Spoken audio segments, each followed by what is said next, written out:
Bengaluru adalah kota yang tumbuh seperti jamur di musim hujan. Ibu kota negara bagian Kartanaka di India ini dikenal sebagai lembah Silikon Asia yang menjadi rumah bagi jutaan orang dan ribuan perusahaan teknologi kelas dunia. Sejak era liberalisasi ekonomi India tahun 1990-an, kota ini menarik para investor dan para ahli dari seluruh negeri, dan bahkan dari dunia, sehingga populasi yang pada tahun 1991 hanya sekitar 4 juta orang, kini melonjak melebihi 13 juta jiwa. Namun sayang, pertumbuhan pesat ini tidak diimbangi dengan tata kelola air yang memadai, sehingga kota yang memancarkan kemajuan digital ini mengalami kehausan yang sangat hebat. Air, elemen dasar bagi kehidupan, telah menjadi komoditas mewah serta langka. Dengan demikian, Bengaluru menjadi simbol sebuah ironi yang menyedihkan, menjadi pusat teknologi canggih, tetapi gagal untuk menyediakan kebutuhan paling dasar bagi warganya.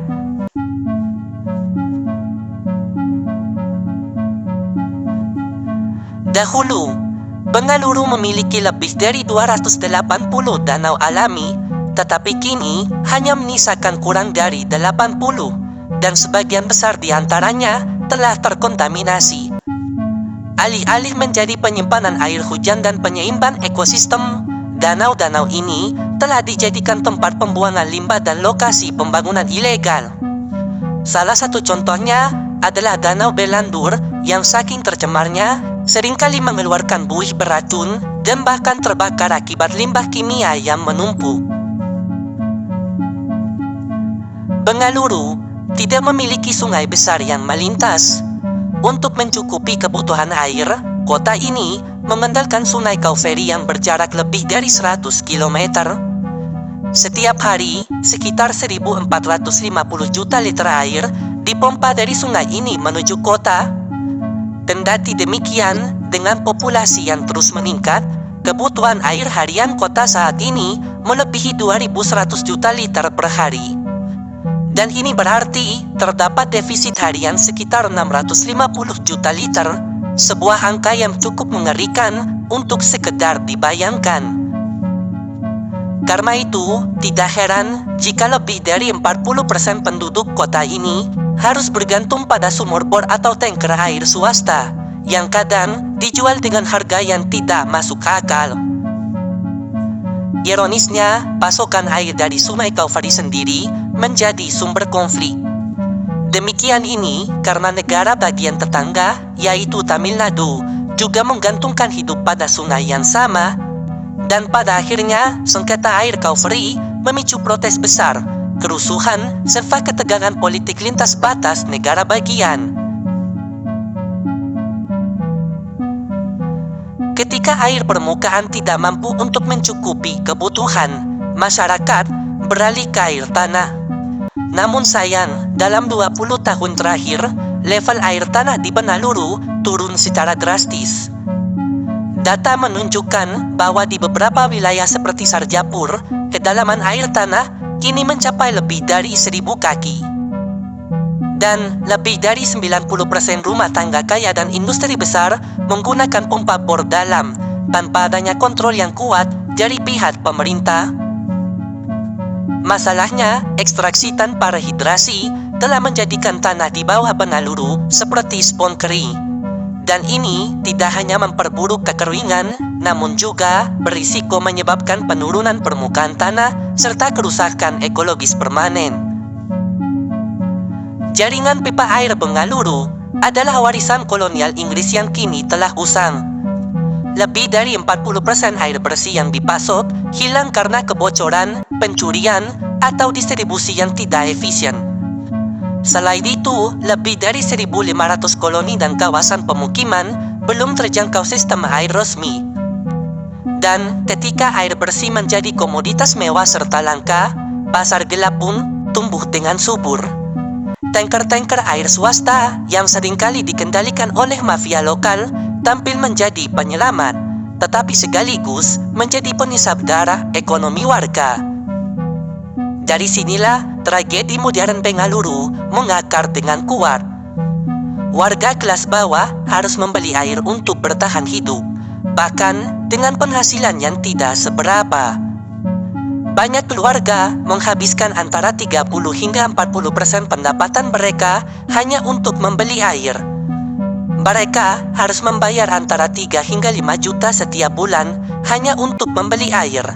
Dan itu pun mereka harus antri selama berjam-jam.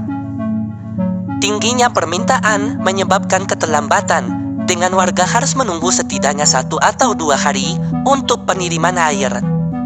Beberapa bahkan terpaksa begadang hingga larut malam untuk memastikan kedatangan truk tangki.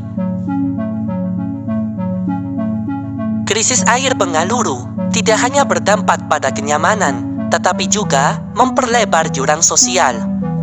Di satu sisi, apartemen dan komplek perumahan elit memiliki akses eksklusif terhadap air bersih dari tangker pribadi. Kemudian, di sisi lain, jutaan warga kelas pekerja harus antri di keran umum, membawa ember dan jerigen bahkan saat dini hari. Ketika air menjadi barang langka, maka konflik antar komunitas pun mulai mengemuka. Sebuah laporan oleh Asia Pacific Foundation tahun 2024 mencatat bahwa lebih dari 60% dari kawasan pemukiman informal di Bengaluru tidak memiliki akses air bersih yang layak. Banyak dari mereka menggantungkan hidup pada air hujan yang dikumpulkan atau air dari kolam yang tercemar. Seperti telah dijelaskan, dalam sejarahnya, Bengaluru adalah kota yang hidup dari danau. Pada masa kolonial Inggris, sistem danau diatur sedemikian rupa agar saling terhubung, membentuk jaringan yang berfungsi seperti reservoir alami. Namun, sejak tahun 1980-an, danau-danau ini mulai dihancurkan untuk pembangunan mal, apartemen, serta kawasan industri.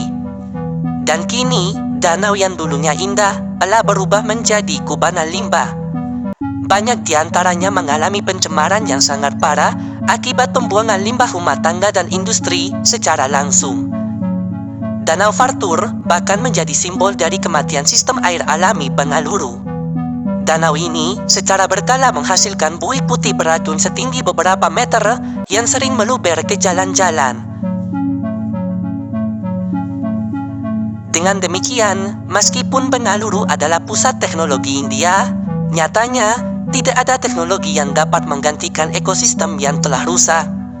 Beberapa perusahaan telah mulai menggunakan teknologi Internet of Things untuk memantau penggunaan air di gedung-gedung perkantoran. Namun sayangnya, solusi semacam ini hanya dapat diterapkan oleh segmen tertentu masyarakat. Selama dekade terakhir, tingkat per kapita air bersih di Bengaluru telah menurun dari 135 liter per hari menjadi kurang dari 90 liter per hari, jauh di bawah standar WHO. Dan ini terjadi di kota yang menghasilkan miliaran dolar dari teknologi tingkat tinggi. Dan jika tren saat ini terus berlanjut, Bengaluru bisa menjadi kota besar pertama di dunia yang kehabisan air bersih. Pada tahun 2030, diperkirakan permintaan air kota akan meningkat 50% dibandingkan hari ini. Sementara pasokan hanya akan meningkat secara marginal jika tidak ada reformasi besar. Kemudian, ketika air menjadi sumber ketegangan, baik antar negara bagian atau antar kelas sosial, Bengaluru berisiko menjadi kota dengan ketimpangan struktural yang sangat ekstrim.